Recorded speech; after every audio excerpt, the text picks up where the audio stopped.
सिन्नरचे गोंदेश्वर मंदिर हे महाराष्ट्रातील नाशिक जिल्ह्यातील सिन्नर शहरात असलेले 11व्या ते 12व्या शतकातील एक अत्यंत भव्य, ऐतिहासिक आणि पुरातन महादेवाचे मंदिर आहे.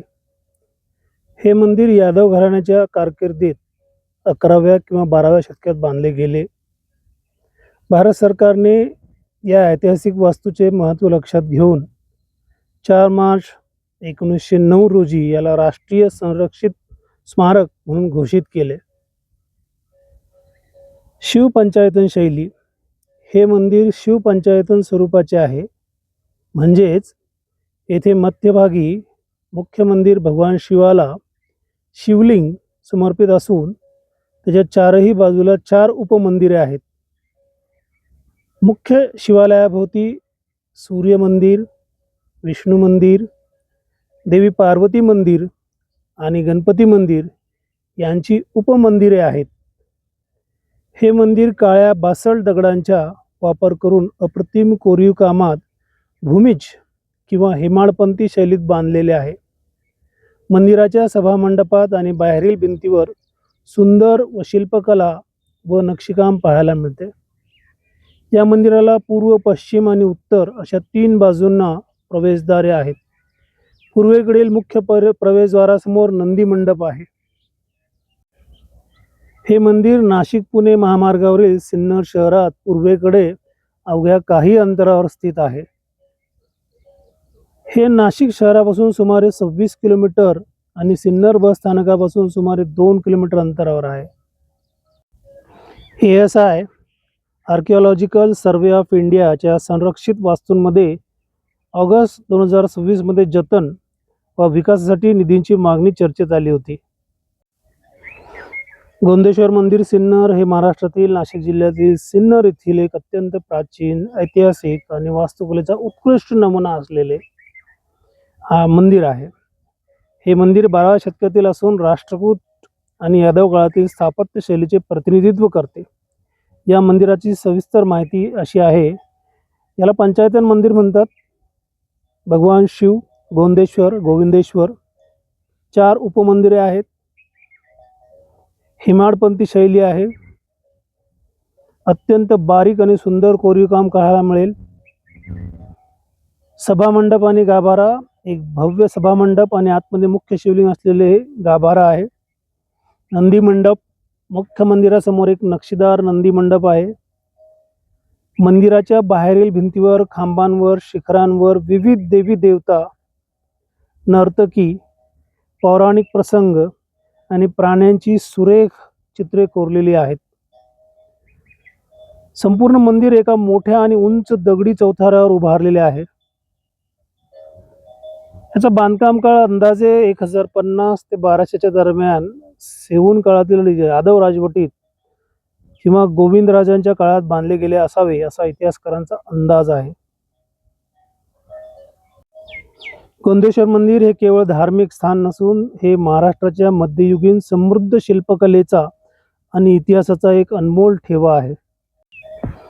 मंदिरासमोर सुंदर नंदी मंडप असून मंदिराच्या भिंतीवर रामायण, महाभारत आणि विविध देवदेवतांची अप्रतिम दगडी शिल्पे कोरलेली आहेत. या मंदिराचे संरक्षण archaeological survey of India ASI करते. महाशिवरात्रीला येथे मोठी यात्रा भरते. ऑक्टोबर ते फेब्रुवारी हा कालावधी पर्यटनासाठी, दर्शनासाठी खूप सर्वात आनंददायी असा मानला गेला आहे. हे मंदिर इतिहास, स्थापत्यकला आणि धार्मिक महत्त्व याचा सुंदर संगम असल्यामुळे अत्यंत आवडीचं असं स्थान आहे. निसर्गरम्य वातावरण, भव्य परिसर, स्वच्छ आणि सुंदर असं हे मंदिर भक्तांना, भाविकांना नेहमीच आकर्षित करतं, आपल्याकडे बोलावतं. या ठिकाणी सर्वच भाविक भक्त येतात, दर्शन घेतात, आध्यात्मिक ऊर्जेचा, आनंदाचा अनुभव घेतात आणि विशिष्ट म्हणजे तरुणाई या ठिकाणी आकर्षित होते. त्यांना या स्थापत्यकलेचा, आर्किओलॉजीचा, वास्तुरचनेचा भुरळ घालते आणि त्यामुळे ते इथून नक्कीच फोटोग्राफ, व्हिडिओ, रील करण्यामध्ये सतत व्यस्त असतात. कारण या ठिकाणी प्रत्येक नक्षीकाम कोरीव काम हे अत्यंत मेहनतीने आणि आकर्षक पद्धतीने केले गेलेले आहे. तुम्ही हे मंदिर बघताल तर तुम्हाला बराच वेळ याचं नक्षीकाम कोरीव काम 4 उपमंदिरे आणि परिसर बघण्यास भरपूर प्रचंड वेळ लागू शकतो. जर का तुम्ही बारकाईने लक्ष दिलं तर कसं काम केलं असेल हे तुम्हाला प्रश्न पडेल. त्यावेळेस ज्यावेळेस टेक्नॉलॉजी एवढी विकसित झालेली नव्हती, टूल्स नव्हते, तरीसुद्धा इतकं सुंदर भव्य आकर्षक असं हे मंदिर छान पद्धतीने उभारलं गेलेलं आहे. यामध्ये चुना माती वीट न वापरता दगडांमध्ये दगड अडकवून इंटरलॉक सिस्टीमनी हे मंदिर तयार करण्यात आले आहे. सिन्नर नाशिक जवळ आहे. श्रावणामध्ये इथे प्रचंड गर्दी असते, सोमवारी गर्दी असते.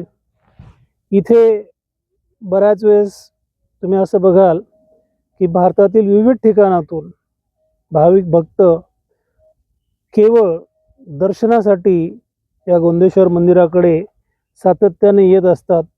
त्यांचा ओढा असतो, त्यांना हे आवडतं.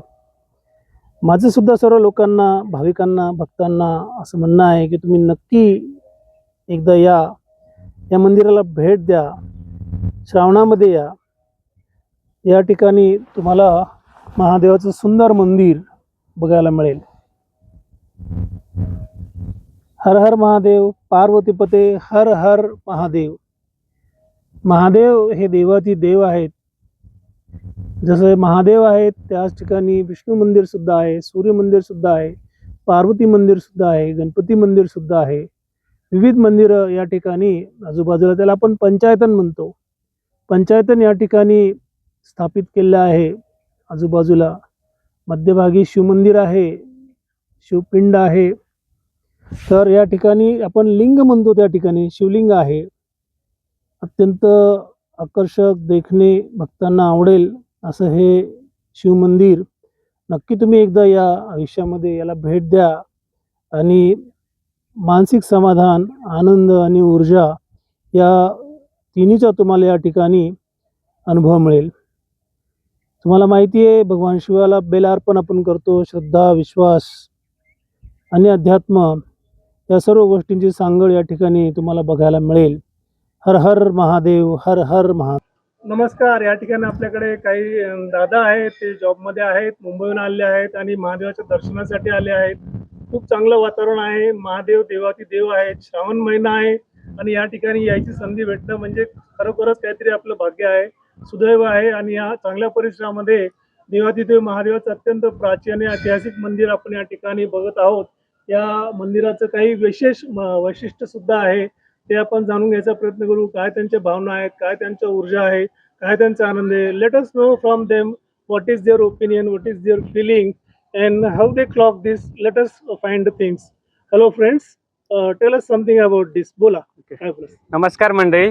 पहिली गोष्ट म्हणजे आम्ही मुंबईवरून आलो. आम्ही असं मित्रांचं एक ग्रुपने आम्ही प्लॅन करायचं होतं. आम्हाला बरेच दिवसापासून या नाशिक जिल्ह्यामध्ये सिन्नर तालुक्यातल्या एक गोंडेश्वर मंदिरात यायचं होतं. इथे तुम्ही नक्की या. इथलं जे कलाकृती आहे, जे दगडाचं जुनं मंदिर आहे, ते अतिशय बघण्यासारखं आहे. जर इथे तुम्ही आलात, तुम्हाला आल्यानंतरच इकडची जे जुने बांधकाम ज्यांनी केलेलं आहे, कशा कलाकृती केलेल्या आहेत, तुम्ही या व्हिडिओमध्ये नंतर बघणारच आहात. तर बाकी काय नाही, फक्त तुम्ही अवश्य इकडे भेट वगैरे द्या बस. विशेष करून दादाने या ठिकाणी, भैयाने या ठिकाणी आर्किटेक्चरवर भर दिली आहे की किती छान पद्धतीने आर्किटेक्चर केलं आहे. सोपं नाही आहे. जुन्या काळी कुठलीही टेक्नॉलॉजी नव्हती, कुठल्याही प्रकारचे टूल्स नव्हते, तरी सुद्धा इतकं छान मंदिर बांधलंय आणि त्याची मजबूती आणि आकर्षकपणा खूपच सुंदर आणि आकर्षक आहे. मनाला मोहित करेल, आकर्षक करेल असं सुंदर मंदिर आहे. खूप छान मंदिर आहे, सिन्नरमध्ये आहे. तुम्ही अवश्य या, एकदा भेट द्या. श्रावण महिन्यात आले तर खूपच छान. धन्यवाद. पार्वतीपते हर हर महादेव, हर हर महादेव. महादेव जो नीलकंठ है, महादेव जो आशुतोष है, महादेव जो चंद्रशेखर है, महादेव जो देवादिदेव है, सभी देवों के देव है, महादेव जो कैलाश पर रहते हैं, इनका जो निवास है उसे हम कैलाश कहते हैं। कैलाश पर्वत पर महादेव का हमेशा के लिए निवास है। ये महादेव का गुजरात का भड़केश्वर मंदिर जो है, भड़केश्वर मंदिर महादेव की गुजरात का है, जो बिल्कुल समुद्र के